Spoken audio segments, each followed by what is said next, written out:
मीठे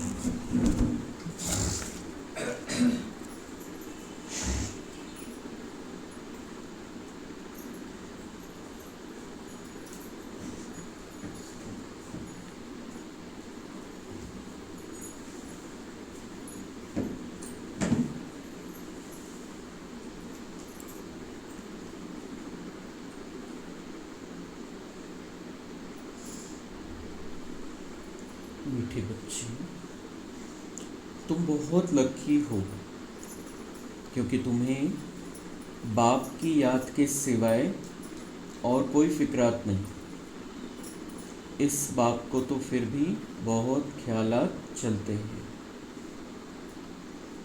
प्रश्न, बाप के पास जो सपूत बच्चे हैं उनकी निशानी क्या होगी? जो सपूत बच्चे हैं उनकी निशानी क्या होगी? उत्तर है, वे सभी का बुद्धि योग एक बाप से जुड़ाते रहेंगे, सर्विसेबल होंगे, अच्छी रीति पढ़कर औरों को पढ़ाएंगे, बाप की दिल पर चढ़े हुए होंगे। ऐसे सपूत बच्चे ही बाप का नाम बाला करते हैं। जो पूरा पढ़ते नहीं वह औरों को भी खराब करते हैं। यह भी ड्रामा में नूंद है। गीत ले लो दुआएं माँ बाप की। ओम शांति। हर एक घर में माँ बाप और 2-4 बच्चे होते हैं, फिर आशीर्वाद आदि मांगते हैं। वह तो हद की बात है। यह हद के लिए गाया हुआ है, बेहद का किसी को भी पता नहीं है। अभी तुम बच्चे जानते हो हम बेहद के बाप के बच्चे और बच्चियां हैं। वह माता पिता होते हैं हद के। ले लो दुआएं हद के माता पिता की। यह है बेहद का माँ बाप। वह हद के माँ बाप भी बच्चों को संभालते हैं, फिर टीचर पढ़ाते हैं। अब तुम बच्चे जानते हो यह है बेहद के माँ बाप, बेहद का टीचर, बेहद का सदगुरु, सुप्रीम फादर, टीचर, सुप्रीम गुरु। सत बोलने वाला, सत सिखलाने वाला है। बच्चों में नंबरवार तो होते हैं ना। लौकिक घर में 2-4 बच्चे होते हैं तो उन्हों को कितनी संभाल करनी पड़ती है। यहाँ कितने ढेर बच्चे हैं, कितने सेंटर्स से बच्चों के समाचार आते हैं। यह बच्चा ऐसा है, यह शैतानी करता है, यह तंग करता है, विघ्न डालता है। फुरना तो इस बाप को रहेगा ना। प्रजापिता तो यह है ना। कितने ढेर बच्चों का ख्याल रहता है। तब बाबा कहते हैं तुम बच्चे अच्छी रीति बाप की याद में रह सकते हो। इनको तो हजारों फुरने हैं, एक फुरना तो है ही, हजारों फुरने यानी ख्यालात दूसरे रहते हैं। कितने ढेर बच्चों को संभालना पड़ता है। माया भी बड़ी दुश्मन है ना। अच्छी रीति कोई कोई की खाल उतार देती है, कोई को नाक से, कोई को चोटी से पकड़ लेती है। इतने सब का विचार तो करना पड़ता है, फिर भी बेहद बाप की याद में रहना पड़े। तुम बेहद के बाप के बच्चे जानते हो हम बाप की श्रीमत पर चल, क्यों न बाप से पूरा वर्षा ले लेवे। सब तो एक रस चल न सके, क्योंकि यह राजाई स्थापन हो रही है और कोई की बुद्धि में आ न सके। यह है बहुत ऊंच पढ़ाई। बादशाही मिल गई, फिर पता नहीं पड़ता है यह राजाई कैसे स्थापन हुई। यह राजाई का स्थापन होना बड़ा वंडरफुल है। अभी तुम अनुभवी हो, पहले इनको भी पता थोड़ी था कि हम क्या थे, फिर कैसे 84 जन्म लिए हैं, अभी समझ में आया है। तुम भी कहते हो बाबा आप वही हो। यह बड़ी समझने की बातें हैं। इस समय ही बाप आकर सब बातें समझाते हैं। इस समय भल कोई कितना भी लखपति करोड़पति हो, बाप कहते हैं यह पैसे आदि सब मिट्टी में मिल जाने हैं, बाकी टाइम ही कितना है। दुनिया के समाचार तुम रेडियो में अथवा अखबारों में सुनते हो, क्या क्या हो रहा है। दिन प्रतिदिन बहुत झगड़ा बढ़ता जा रहा है, सूत मूंझता ही रहता है। सब आपस में लड़ते झगड़ते मरते हैं। तैयारियां ऐसी हो रही है जिससे समझ में आता है लड़ाई शुरू हुई कि हुई। दुनिया नहीं जानती कि यह क्या हो रहा है, क्या होने का है। तुम्हारे में भी बहुत थोड़े हैं जो पूरी रीति समझते हैं और खुशी में रहते हैं। इस दुनिया में हम बाकी थोड़े रोज हैं। अभी हमको कर्मातीत अवस्था में जाना है। हर एक को अपने लिए पुरुषार्थ करना है। तुम तो पुरुषार्थ करते हो अपने लिए, जितना जो करेंगे उतना फल पाएंगे। अपना पुरुषार्थ करना है और दूसरों को पुरुषार्थ कराना है, रास्ता बताना है। यह पुरानी दुनिया खलास होनी है। अब बाबा आया हुआ है नई दुनिया स्थापन करने। तो इस विनाश के पहले तुम नई दुनिया के लिए पढ़ाई पढ़ लो। भगवान उवाच, मैं तुमको राजयोग सिखाता हूँ। लाडले बच्चे, तुमने भक्ति बहुत की है। आधा कल्प तुम रावण राज्य में थे ना। यह भी किसी को पता नहीं है कि राम किसको कहा जाता है, राम राज्य की कैसे स्थापना हुई। ये सब तुम ब्राह्मण ही जानते हो। तुम्हारे में भी कोई तो ऐसे हैं जो कुछ भी नहीं जानते हैं। तर बाबा आपल्याला हा जो महिना चाललेला आहे, या महिन्यामध्ये वारंवार आठवण करून देत आहे। साकार मुरलीमध्ये, अव्यक्त मुरलीमध्ये, मिलनच्या मुरलीमध्ये। समय कितना बाकी रहा है? समय बहुत थोड़ा है। विनाश की सारी तैयारियां हम देख रहे हैं। उस समय तो जब यह मुरली भी चली होगी बाबा की, तब तो थोड़ा बहुत दिखाई देता था, और दिन प्रतिदिन बढ़ता ही जाता है। याच मुरलीमध्ये बाबांनी सांगितलं बढ़ता ही जाता है। ये तो ये बढ़ता ही जा रहा है, कम नहीं हुआ है। कितीतरी संयुक्त राष्ट्र संघटना बनलेली आहे, सगळ्या देशांची संघटना आहे। सगळ्यांनी मिळून बसायचं, चर्चा करायची, चर्चेद्वारे प्रश्न सोडवायचे। पण सगळे प्रकार करून बघितले, अशांती वाढत चाललेली आहे। देशादेशातले वादविवाद वाढत चाललेले आहे। आणि जे शांतीसाठी संघटना स्थापन केली आणि एकीकडे शस्त्रास्त्र पण बनवायला सुरुवात केली। खूप मोठे मोठे भयानक शस्त्रास्त्र असे बनलेले, मोठे मोठे अणुबॉम्ब्स बनलेले, असे अणुबॉम्ब्स बनलेले जे एखाद्याची बुद्धी फिरली, त्याच्या मनामधील सगळी सेटिंग करून ठेवलेली, फक्त बटन दाबायचं उशीर आहे। आणि एका देशामधल्या ज्याच्या हातामध्ये ते आहे ताकद, त्याने जर त्याच्या मनामध्ये एखादा विचार आला आणि त्याने बटन जर दाबलं अचानक, एकदम अचानक काहीतरी राग येऊन, तर त्याने त्याचा जो त्या बटनाचा जो परिणाम होईल, बटन दाबल्याचा, अणुबॉम्ब डायरेक्ट दुसऱ्या देशातल्या एखाद्या शहरावरती पडणार। मग तो काही चूप बसणार नाही आणि महाविनाश सुरू होऊन जाईल। ते जे महायुद्ध, तिसरं महायुद्ध व्हायचंय, त्याद्वारे महाविनाश व्हायचं, ते सुरू होऊन जाईल। आणि जे प्रकृतीचे 5 तत्व तर आपण बघतोय की ते कशा प्रकारे आता सगळं विस्कळीत झालेलं आहे। कशाला काही ताळमेळ राहिलेला आहे। तो ये बातें बुद्धि में फिट बिठाते चलना है कि अभी हम यहाँ पर बाकी थोड़े रोज हैं। बाबा कह रहे हैं कि तुम बच्चों में भी बहुत थोड़े जानते मतलब हम जानते सब है, लेकिन पुरुषार्थ में कम दिखाई दे रहा है। इसलिए बाबा कहते हैं कि तुम्हारे में भी बहुत थोड़े जानते हैं। ये सब महापरिवर्तन होने वाला है। आता तर दुनिया वाले म्हणायला लागलेले, जेव्हा सुरुवातीला कोर्स करवला जायचा त्यावेळेला बिलकुल क्लिअर सांगितलं जायचं की तुम्ही लवकरात लवकर पुरुषार्थ करून घ्या, लवकरात लवकर तुम्ही हा अभ्यास करा, दैवी गुण धारण करा, विकारांना समाप्त करा, कारण आता विनाश होणार आहे, दुनिया राहणार नाही, विनाश होऊन जाणार आहे, समाप्त होणार आहे.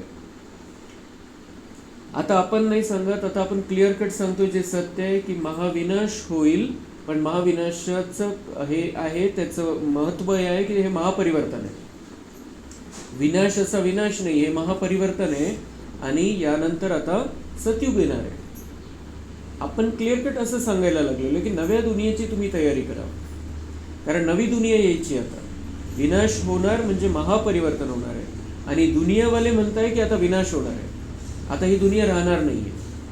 अब वो कहने लगे जो हमारी बात थी वो उन तक अंदर तक पहुंच गई है और वो कहने लगे. हे ऑटोमॅटिक झालेलं आहे सगळं.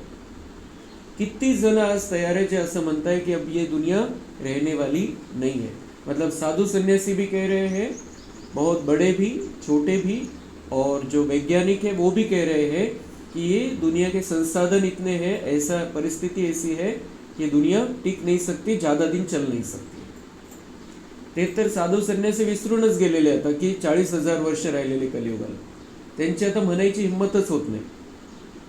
सीधा सीधा ये कलयुग का महाप्रभाव दिखाई दे रहा है. तो हम जो कहते थे वो दुनिया वाले कहने लगे. तो अब हम जो कहते हैं मेरा बाबा है तो दुनिया वाले भी कहेंगे. कुछ समय के बाद ये बात हमारे मन में जो फिट होती जा रही है, दुनिया वाले कहेंगे वो मेरा बाबा है.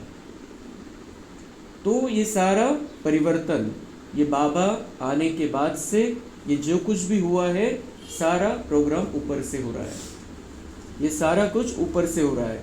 सिर्फ जो महाविनाश जिनको करना है वो ऑटोमेटिक उनको प्रेरणा मिलती है, वो करते चलते हैं. ऐसे नहीं कि बाबा बैठकर कर रहा है, लेकिन ये सब कुछ ऑटोमेटिक उस गति से आगे बढ़ता जा रहा है, उनको वैसे वाइब्रेशन मिलते जा रहे हैं. क्योंकि हमको ये अब ऐसी दुनिया नहीं चाहिए. ये चीची दुनिया, कल जितना बाबा ने पक्का कराया, ये चीची दुनिया है, ये गंदी दुनिया है. अब हमें हमारे लिए अच्छी दुनिया चाहिए, स्वर्ग चाहिए. तो बाबा कह रहे हैं कि वैसा पुरुषार्थ तुम्हें करना है, लेकिन पुरुषार्थ करने के लिए ये खुशी होनी चाहिए बुद्धि में कि अभी महापरिवर्तन का समय आ गया है, बाकी हम यहाँ पर थोड़े रोज हैं, थोड़ा समय यहाँ पर रहना है, और इस थोड़े से समय में जो 63 जन्मों का पाप कर्म है उसको दग्ध करना है और अपने अंदर दिव्य गुणों की धारणा करनी है. ये बार बार जितना हम आधे घंटे 1 घंटे के बाद भी खुद को रिपीट करके सुनाना है हमें, तो यहाँ की बातों से हमारी बुद्धि निकलती जाएगी. फिर बाबा कह रहे हैं इस ब्रह्मा बाबा को तो कितना कठिन है.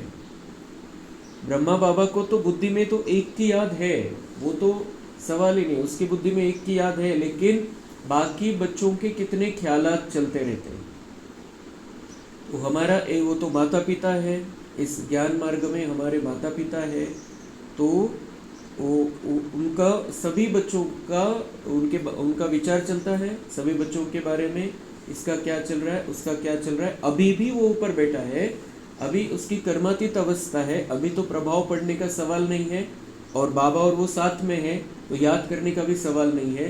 लेकिन जब उनका यहाँ पर पुरुषार्थ वाला जीवन था, तब बाबा म्हणता उदाहरण बघा की त्याला किती विचार आहे त्याच्यासमोर, किती वेगवेगळ्या प्रकारचे विचार येतात. त्यावेळेला तर किती प्रॉब्लेम चाललेले होते.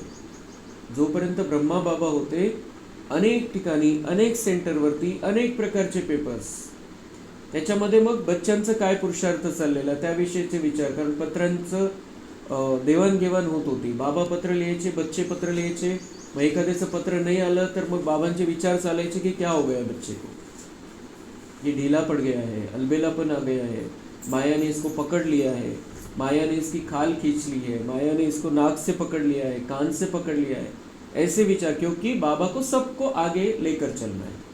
ब्रह्मा बाबा को भी वैसा ही था और हमारा भी ऐसा ही रहना चाहिए. हमें अपने लिए पुरुषार्थ करना है और दूसरों से पुरुषार्थ कराना है. हमें सबको आगे लेकर चलना है. जैसे ब्रह्मा बाबा ने करके दिखाया, उनको इतना मुश्किल थी ये बात, कारण सगळं सांभाळायचं, सगळा यज्ञ सांभाळायचा, आणि त्याच वेळेला बाबांची आठवण करून स्वतःचा पुरुषार्थ पण वाढवत चालायचं, चारही विषयामध्ये पुढे चालायचं आणि सगळ्यांकडे लक्ष पण ठेवायचं. तो वैसे ही जैसे ब्रह्मा बाबा ने किया, वैसे दादी प्रकाश मणि, फिर जानकी दादी, इनको अभी जैसे उनका जो पाठ था दोनों दादियों का बहुत ऊंचा, बहुत श्रेष्ठ पाठ.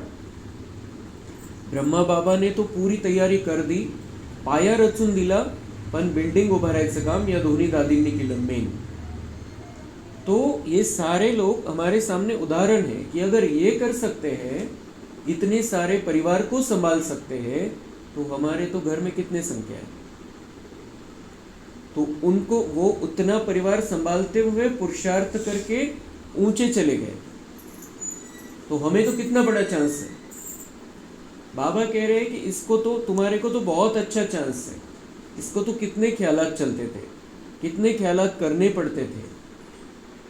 तो अब हमें हमारे लौकिक माता पिता की दुआएं तो चाहिए, वो तो ज़रूरी है, आशीर्वाद चाहिए, हमारे प्रति उनकी अच्छी भावना हो, ये तो बहुत ज़रूरी है. लेकिन साथ साथ अभी हमें बेहद का माता पिता मिला है. अभी शिव बाबा हमारी माता पिता है, शिव बाबा का दोनों का पार्ट है. और साथ ही साथ जब हम ब्राह्मण बने हैं तो हमें माता के द्वारा शिव बाबा ने जन्म दिया है, तो ब्रह्मा बाबा हमारी माता है. इस ज्ञान मार्ग में अलौकिक वो हमारे पिता भी हैं, तो हमें शिव बाबा की दुआएं चाहिए और ब्रह्मा बाबा की भी दुआएं चाहिए. और ये दुआएं हमारा भाग्य बनाएगी. और उनकी दुआएं कब मिलेगी? जब हम उनके मत पर चल रहे हैं, जब हम उनके मार्गदर्शन पर चल रहे हैं, जब हम उनका कहना मान रहे हैं. हमें कौन मिला है? सुप्रीम टीचर मिला है, सुप्रीम फादर मिला है और सुप्रीम सदगुरु मिला है.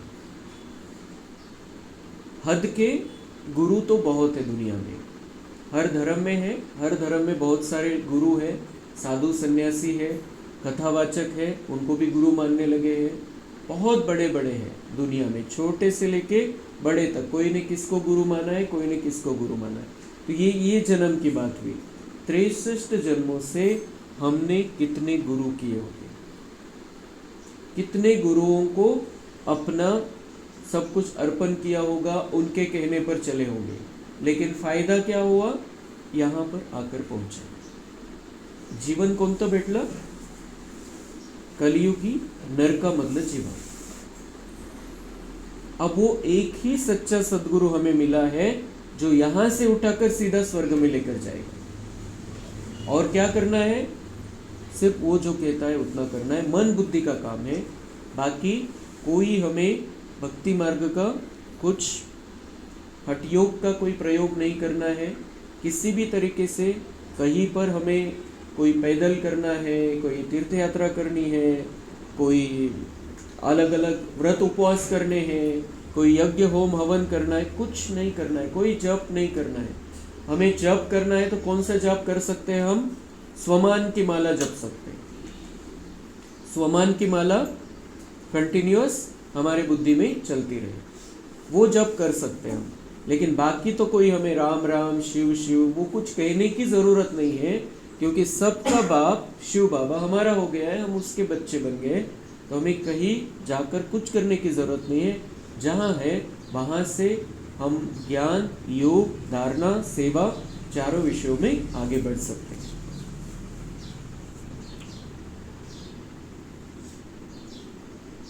बाप के पास सपूत बच्चे वह है जो सबका बुद्धि योग एक बाप के साथ जुड़ाते हैं. हमें ऐसा बच्चा बनना है. सबका बुद्धि योग एक बाप के साथ जुड़ाना है. ज्ञानियों को सहयोग देना है, जिन्होंने ज्ञान लिया है उनको सहयोग देना है. अज्ञानियों को ज्ञान देना है, उनको बताना है कि वो भगवान तुम्हारा भी बाप है, वो ऊपर वाला है, उसको याद करो. आता काही दिवसानंतर आपल्याला 1 मिनिट कोर्सवरती यावं लागणार आहे. 1 मिनिटामध्ये त्याला सांगायचं तू आत्मा आहे, तो परमात्मा आहे, वरती राहणार आहे आणि त्याच्याकडून शक्ती घेत राहा, तोच आहे सर्वोच्च, त्याच्याकडून शक्ति घेत रहा. ऐसा भी समय आने वाला है कि 1 मिनट में कोर्स कराना पड़ेगा. कम से कम उनको भगवान का तो पता चल जाए, बाकी बातें अगर उनका भाग्य है आएंगे, मुरली में सुनेंगे, समझेंगे। बाकी वो बुद्धी में कॅपॅसिटी नाही आहे ये सारी बातें सुनने समजणे की। आता इतका गोंधळ झालेला आहे बुद्धीमध्ये आणि इतकं काही मटेरियल त्यांना बाहेरून मिळतं आहे, बुद्धी इतकी विस्तारामध्ये गेलेली आहे। तो इतला जो अपन प्रयोग केला त्याच्यावरून अपन लक्षात घ्यायचं कि ये इतनी सुंदर बातें सुनने के बाद भी वो नहीं बैठती है बुद्धि में। इतनी श्रेष्ठ बातें, इतनी दिव्य बातें वो समझ में क्यों नहीं आती? बुद्धि की लेवल नहीं रही है उतनी, कैपेसिटी नहीं है विचार करने की, क्योंकि यहाँ पर तो कारण सहित बताया है और वहाँ पर तो कुछ भी करने को बोलते करते हैं, क्योंकि वो ऊपर से करना है और ये अंदर करना है। मन में उतनी ताकत ही नहीं है, बुद्धि भटक रही है। इसलिए अब कुछ दिनों के बाद हमें सिर्फ उनको बाबा का परिचय देना पड़ेगा, बाबा से योग लगाना है। ज्ञान भाग्य है, ज्ञान लेगी आत्मा, मुरली सुनेगी, अपना भाग्य बनाते चलेगी, नहीं तो कम से कम उसे बाबा का परिचय तो देना है। तो हमें बाबा का सपूत बच्चा बनना है और सबका बुद्धि योग एक बाप के साथ जुड़ाना है। जो सर्विसेबल है, जो अच्छी रीति पढ़ते हैं, वो बाप के दिल पर चढ़े हुए हैं। तो हमें भी बहुत अच्छी रीति पढ़ना है, सेवा का जीवन हमारा होना चाहिए। अब सेवा खुद की सेवा करनी है, खुद पर प्रेम करना है और दुनिया वालों की, संपूर्ण विश्व की सेवा करनी है। बिल्कुल पक्का होना चाहिए बाबा ने मुझे यहाँ पर सेवा के लिए रखा है। उस दिन दादी गुलजार ने भी हमें बताया था, आपकी परमानेंट एड्रेस है मधुबन और बाबा ने आपके घर में आपको भेजा है सेवा करने के लिए। आपका जन्म हुआ है, बाबा को आपने समझा है, माना है, तो आप मधुबन निवासी हो। मधुबन में रहने वाले मधुबन निवासी नहीं है सिर्फ, बाबा बहुत बार कहते हैं यहाँ वालों से घर में रहने वाले आगे जा सकते हैं, मतलब मधुबन में रहने वालों से। तो हम ऐसा समझे कि बाबा ने मुझे ड्यूटी दी है, इधर क्यों भेजा है बाबा ने, नहीं तो वही रख लेता था, जन्म दिया वही रख लेता था। लेकिन सेवा करनी है सबकी, परिवार की सेवा करनी है, रिश्तेदारों की सेवा करनी है, संबंध संपर्क वालों की सेवा करनी है, आसपास वालों की सेवा करनी है, सारे विश्व की आत्माओं को सकाश देना है। जो भी साधन हमारे पास है, मोबाइल के द्वारा, फ़ोन के द्वारा, ऐसे बातचीत करते हुए, लेकिन कंटिन्यूअस ये दिल में रहना चाहिए, पक्का रहना चाहिए, सेवा का मेरा अब जीवन है, सेवा के लिए बाबा ने मुझे यहाँ पर रखा है। तो हमारा राज बाबा के दिल पर हो जाएगा, फिर दुनिया का राज हमारे हाथ में आएगा। कोई तो फिर न लायक भी होते हैं, खूप चांगला शब्द बाबा वापरतात, नालायक नहीं म्हणा, क्या बोलते हैं बाबा, न गैप लायक, न लायक मतलब तितकी योग्यता नाही आलेली, जी सेवा करायची आणि सेवेच्या द्वारे मेवा मिळवायची सतयुगी। तो हमें संपूर्ण रीति से बाबा जिसको लायक कहता है, वो लायकी, वो समझदारी हमें अपने अंदर लानी है। सर्विस के बदले डिससर्विस करते जो बाप से उनका बुद्धि योग तोड़ा देते हैं। बाबा से बुद्धि योग तोड़ने का पाप हमारे द्वारा नहीं होना चाहिए। किसी भी शब्द से हमें अपने से भी नहीं जोड़ना है, या फिर वो जो कर रहे हैं उधर उनको जोड़ते नहीं बैठना है, उनको बार बार याद दिलाना है, बुद्धि योग एक बाबा से लगाने से ही नया भाग्य बनेगा, पिछला जो दुर्भाग्य है वो खत्म हो जाएगा। लेकिन बाबा फिर क्या कहते हैं, कोई सर्विस करता है, कोई डिससर्विस करता है, यह भी ड्रामा में नोंद आहे। ड्रामा म्हणून बाबा फुल स्टॉप लावून टाकतो। सत्य काय ते सांगावं लागेल, पण त्याच्यामध्ये जास्त विस्तारामध्ये जायचं नाही, म्हणून फुल स्टॉप। तो फुल स्टॉप कोणता आहे आपल्याकडे, पूर्णविराम, ड्रामा, बस ड्रामा है। ड्रामा अनुसार यह होने का ही है, जो पूरा पढ़ते नहीं है वह क्या करेंगे, औरों को भी खराब कर देंगे। जो खुद पूरा पढ़ेंगे नहीं तो क्या करेंगे, औरों को भी खराब कर देंगे। अगर पूरा पढ़ेंगे तो उनको इधर का बनाएंगे, बाबा का बनाएंगे। पूरा नहीं पढ़ेंगे तो फिर वो थोड़ा उनके चक्कर में भी आ सकते हैं। इसलिए बच्चों को समझाया जाता है, बाप को फॉलो करो, और जो भी सर्विसेबल बच्चे हैं बाबा के दिल पर चढ़े हुए हैं उनका संग करो। पूछ सकते हो किसका संग करें, बाबा झट बता देंगे, इनका संग बड़ा अच्छा है। बाबा से हमें बातें करना शुरू करना है। अभी जब ब्रह्मा बाबा को पूछ सकते थे डायरेक्ट, अभी भी ब्रह्मा बाबा है, हमारी सुनता है, ब्रह्मा बाबा से हम कुछ भी पूछ सकते हैं, लेकिन उतना निश्चय होना चाहिए, तितके विश्वासाने विचारायचं, उत्तर जरूर भेटणार आहे। मुरलीद्वारे भेटेल, संकल्प येईल मनामध्ये खूप पॉवरफुल, उत्तर निश्चित देतो, ब्रह्मा बाबा पण देतात, शिव बाबा पण देतात आपल्याला। बहुत है जो संग ही ऐसा करते हैं जिनका रंग भी उल्टा चढ़ जाता है। तो संग गलत होगा तो उल्टा ही रंग चढ़ने वाला है। गाया भी जाता है संग तारे कुसंग बोरे, कुसंग लगा तो एकदम खत्म कर देंगे, कुसंग लगा तो एकदम खत्म कर देंगे। फिर बाबा क्या कह रहे हैं, घर में भी दास दासियाँ चाहिए, प्रजा के भी नौकर चाकर सब चाहिए ना। बाबा बोलते ठीक है, कुसंग में चले जाओ, चुकीचं संगत करा, कलियुगवाल्यांच्या जास्त कॉन्टॅक्टमध्ये राहा, त्यांच्या प्रभावामध्ये राहा, क्योंकि वहाँ पर दास दासियाँ भी चाहिए, नौकर चाकर भी चाहिए। तो ऐसा जो करेंगे वो बाबा मानता है उनकी भी ज़रूरत है। लेकिन बाबा तो ये क्यों कहता है, पुरुषार्थ ढीला पड़ जाता है इसलिए कहता है। बाकी बाबा की इच्छा ये है कि मेरा हर बच्चा राजा बन जाए, और राजा बनने के लिए इतना सारा ज्ञान सुना रहा है, पर अगर उस पर हम नहीं चले तो रिजल्ट क्या होने वाली है फिर। इसलिए बाबा को सुनाना पड़ता है कि वहाँ पर दास दासियाँ भी चाहिए, प्रजा के नौकर चाकर सब चाहिए।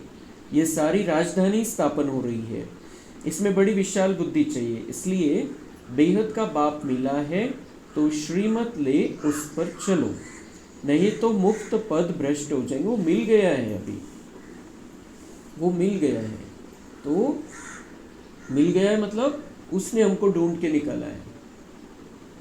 जानकी दादी ने काल सांगितलं की वो आपको बाबा ने ढूंढ कर निकाला, लेकिन मैंने बाबा को बहुत ढूंढा है, मैंने ढूंढ के निकाला बाबा को। ऐसे नशे से कह रही थी कि मैंने बाबा को ढूंढा है, लेकिन आप सबको बाबा ने ढूंढ के निकाला है। तो बाबा मिला है तो उसकी श्रीमत पर अगर नहीं चलेंगे तो पद भ्रष्ट हो जाएगा, हमारा ही तकदीर हम खराब कर देंगे। और हम अपनी तकदीर बनाएंगे तो करोड़ों की तकदीर बना सकते हैं। अपनी तकदीर, एक अपनी तकदीर नहीं बनाएंगे तो हम दूसरों की तकदीर क्या बनाएंगे। लेकिन हम अपनी तकदीर बनाएंगे तो ऑटोमेटिक हमारे अंदर प्रेरणा आएगी, उनको हमारे द्वारा कुछ सीखने को मिलेगा और अनेकों की तकदीर बन जाएगी। तो इसलिए बाबा कह रहे पद भ्रष्ट हो जाता है। क्यों? क्योंकि खुद की तकदीर नहीं बनाई और सेवा भी नहीं की, तो पद तो भ्रष्ट हो जाएगा।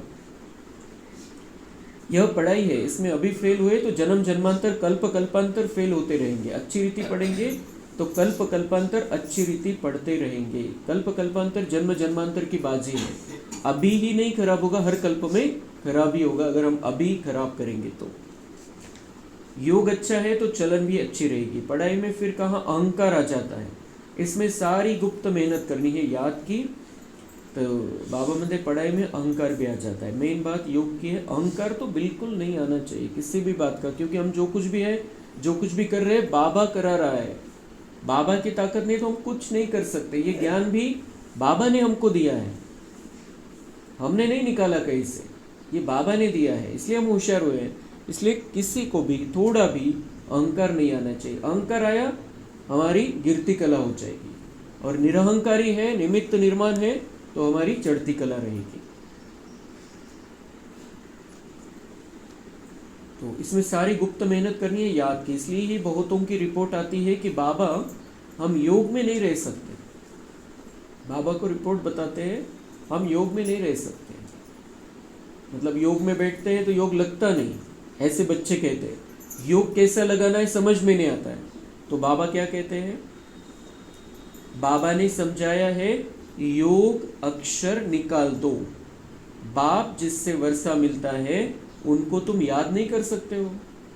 छोटे बच्चे को भी याद करना सिखाया नहीं जाता है, और बाबा का तो इतना परिचय मिला है, इतनी सारी बातें रोज सुनाता है, तो उसको याद करना है। योग अक्षर समजून त्याला असं अवघड नका करून घेऊ. बाबा म्हणतात तुम बच्चे हो मेरे, मुझ बाप को याद करना है. तो बाबा को तो बाबा की बातों से भी याद किया जा सकता है. बाबा आपने ये सुनाया, बाबा आपने ये सुनाया, बाबा आप जो मेरा जो तकदीर बिगड़ गया था उसको आप बना रहे हो, संवार रहे हो, मुझे समझा रहे हो, मुझे मार्गदर्शन कर रहे हो. फक्त काय त्याच्यामध्ये विषय, आत्मा परमात्माचं कनेक्शन, एवढा विषय. बाकी बाबा से हम कैसी भी बातें कर सकते हैं, किसी भी तरीके से हम कॉमेंट्री कर सकते हैं, अपनी अपनी कॉमेंट्री, अपनी अपनी बातचीत बाबा से नॉर्मल, जसं दुसऱ्यांशी बोलतो तसं बाबांशी रुहानी गप्पा मारायच्या. फक्त विषय हाच आहे, मी आत्मा है तो परमात्मा, एवढं समजून करायचं आहे. बाकी भक्ति मार्ग में बहुत कुछ करते हैं, बहुत मीठी मीठी बातें सुनते सुनाते हैं, बहुत आनंद आता है, लेकिन वहाँ पर क्या नहीं है, आत्मा परमात्मा नहीं है. मेन जे पाहिजे तेच नाही आहे, बाकी सगळं आहे. और यहाँ पर मेन क्या है, आत्मा परमात्मा है और उसके आधार से सब कुछ है. तो वंडर है, याद नहीं कर सकते, वंडर है. बाबा म्हणते आश्चर्य की बात है, तुम अपने बाप को याद नहीं कर सकते. तो बाप कहते हैं आत्माएं, तुम मुझ बाप को याद नहीं करते हो, मैं तुमको रास्ता बताने आया हूँ, तुम मुझे याद करो तो इस योग अग्नि से पाप दग्ध हो जाएंगे. क्यों याद करना है, बाबा का कुछ फायदा नहीं है उसमें. हम याद करेंगे तो बाबा कह रहे तुम्हारे पाप भस्म हो जाएंगे, योग अग्नि से पाप भस्म हो जाएंगे. भक्ति मार्ग में मनुष्य कितना धक्का खाने जाते हैं. कुंभ के मेले में कितना ठंडे पानी में जाकर स्नान करते हैं, कुंभ के मेले में ठंडे पानी में जाकर स्नान करते हैं. कुंभ के मेले में जाते खास और ठंडे पानी में स्नान करते, पानी ठंडा रहता है. और मधुबन में एक आधे टाइम पानी अगर ठंडा मिल गया तो कंप्लेंट्स चालू हो जाते, आज गर्म पानी नहीं है, गर्म पानी नहीं है. और उधर खास जाते हैं ठंडे पानी में स्नान करने के लिए. कितनी तकलीफ सहन करते हैं. यहाँ तो कोई तकलीफ नहीं, यहाँ तो कोई तकलीफ नहीं. हम यहाँ बैठे बैठे बाबा को याद करते हैं, मधुबन में भी पहुँच जाते हैं. और मधुबन में भी बाबा कितना आराम से रखता है.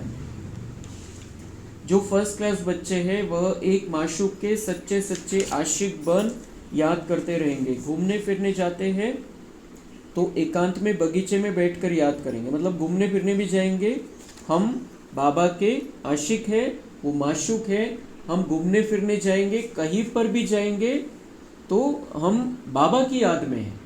बगीचे में भी बैठेंगे, एकांत देखेंगे, बाबा को याद करेंगे, सकाश देंगे सबको, बाबा से किरणें लेंगे, सबको देंगे. तो मतलब हम घूमने फिरने भी जाते हैं तो उसमें वो एंजॉय कैसा है, ये रूहानी एंजॉय है, रूहानी आनंद ले रहे हैं हम. बाकी दुनिया की बातों में तो कोई आनंद है ही नहीं, सब गंदा है. बाबा से कनेक्ट रहेंगे. जो बाबा के बच्चे सच्चे आशिक है बाबा के, कहीं भी जाएंगे, जाने की मना नहीं है, घूमने फिरने भी जाने की मना नहीं, कहीं पे भी जा सकते हैं, लेकिन बाबा की याद में और ज्ञान तलवार के साथ में जाने का. तो एकांत में बगीचे में बैठकर याद करेंगे. झरमुई झगमुई आदि वार्तालाप में रहने से वायुमंडल खराब होता है, इसलिए जितना टाइम मिले बाप को याद करने की प्रैक्टिस करो. वायुमंडल की सेवा हमको करनी है. वायुमंडल खराब है, दुनिया वाले बिगाड़ रहे हैं. बाबा कह रहे झरमुई झगमुई पर चिंतन. आप भी वैसी बात गप्पे मारोगे दुनिया वालों जैसी तो आप व्हायब्रेशन फैला रहे हो.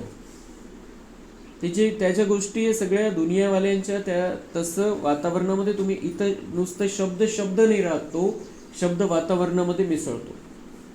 और वो ऐसे ही व्यर्थ बातें वातावरण में चलते रहते हैं. हमारा काम क्या है, सेवा है. हमें बाबा से शांति लेनी है, सारे वातावरण में फैलानी है.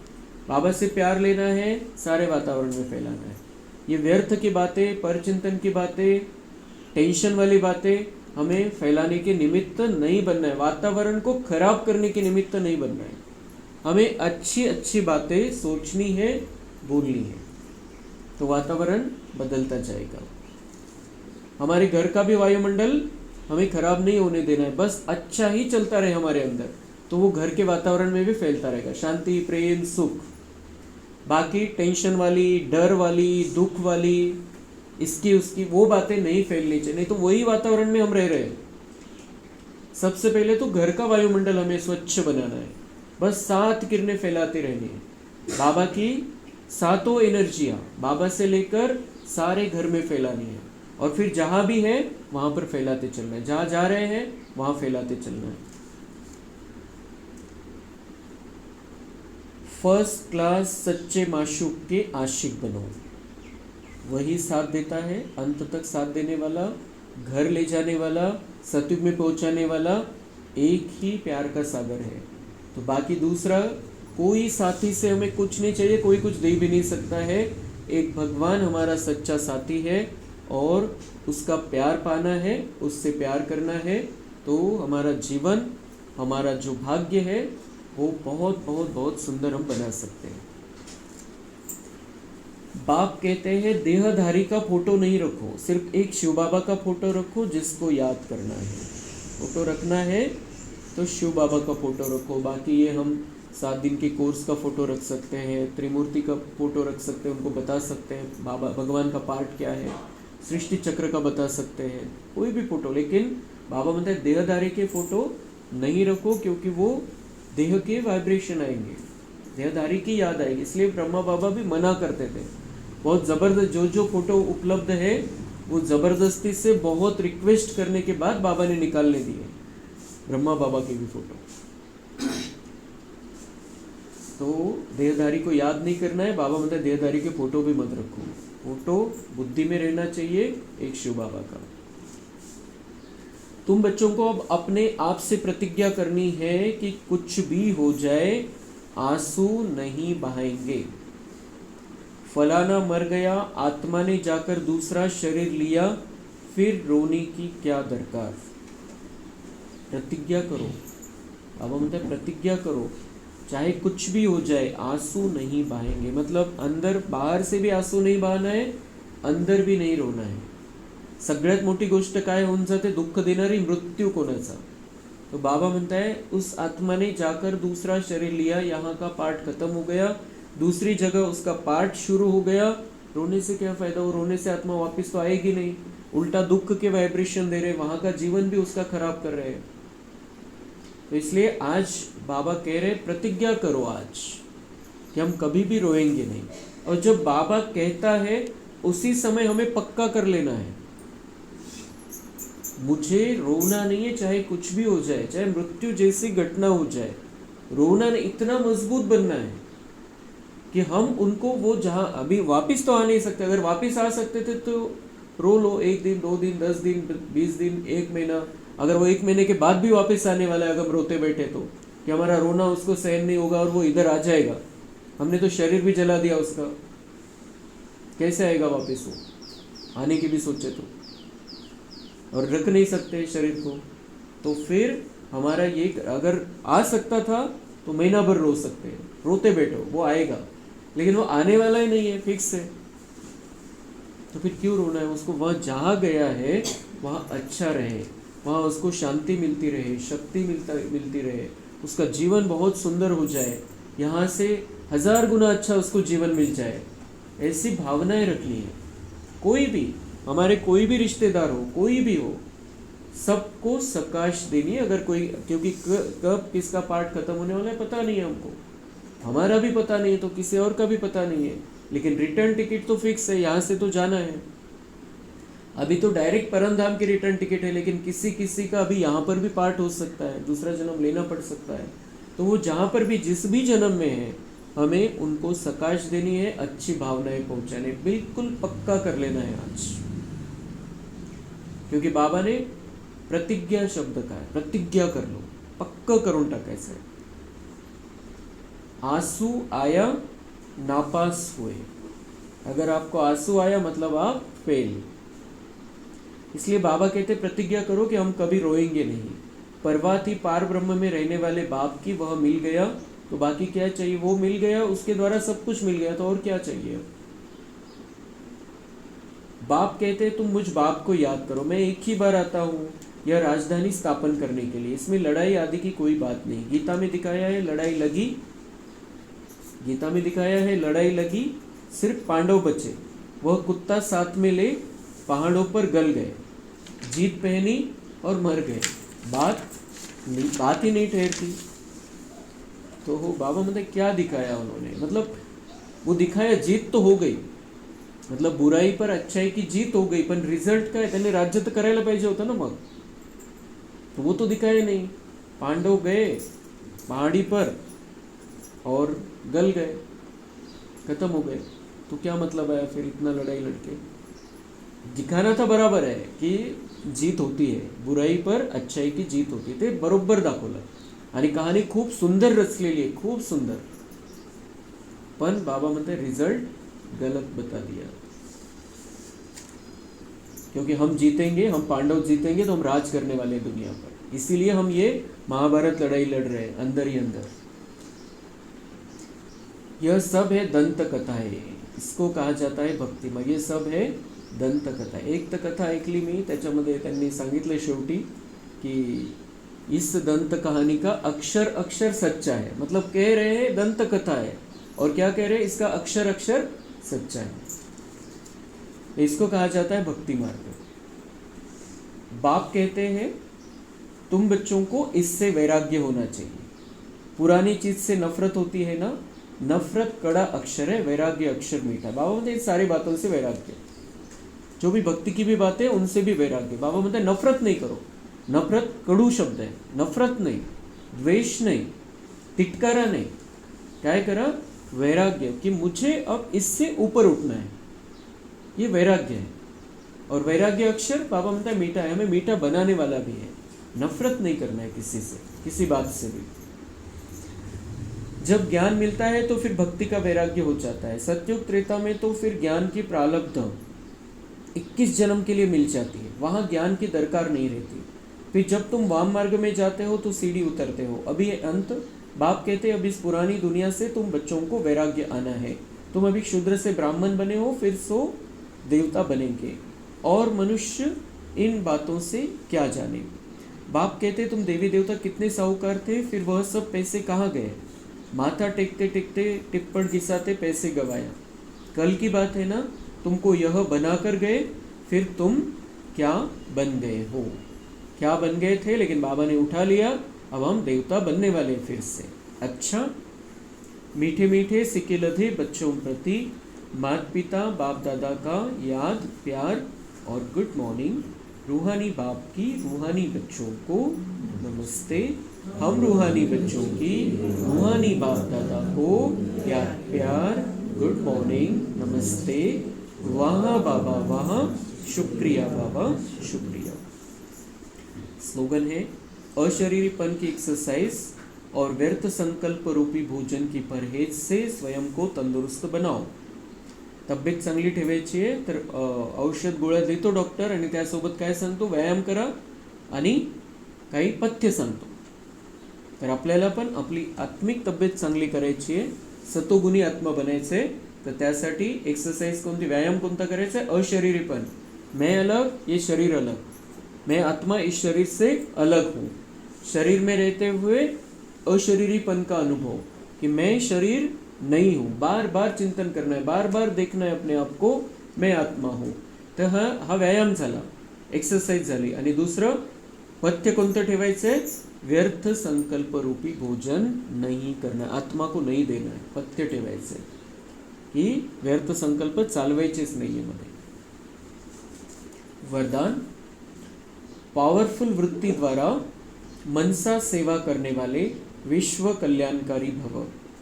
विश्व की तड़पती हुई आत्माओं को रास्ता बताने के लिए साक्षात बाप समान लाइट हाउस माइट हाउस बनो. लक्ष्य रखो कि हर आत्मा को कुछ न कुछ देना है, चाहे मुक्ति दो चाहे जीवन मुक्ति. सर्व के प्रति महादानी और वरदानी बनो. अभी अपने अपने स्थान की सेवा तो करते हो, लेकिन एक स्थान पर रहते मनसा शक्ति द्वारा वायुमंडल वाइब्रेशन द्वारा विश्व सेवा करो. ऐसी पावरफुल वृत्ति बनाओ जिससे वायुमंडल बने, तब कहेंगे विश्व कल्याणकारी आत्मा. तो हमें वायुमंडल की सेवा करनी है, वायुमंडल को पावरफुल बनाना है, सकाश देनी है. बाबा ने होमवर्क दे दिया है हमें, सकाश देने का हमारा पार्ट है. सबको सकाश देना है, सारे विश्व की आत्माओं को सकाश देना है. अभी हम 3 मिनट का कमेंट्री लगाएंगे और उसमें सब मिलकर सारे विश्व को सकाश देंगे. अच्छा, ओम शांति.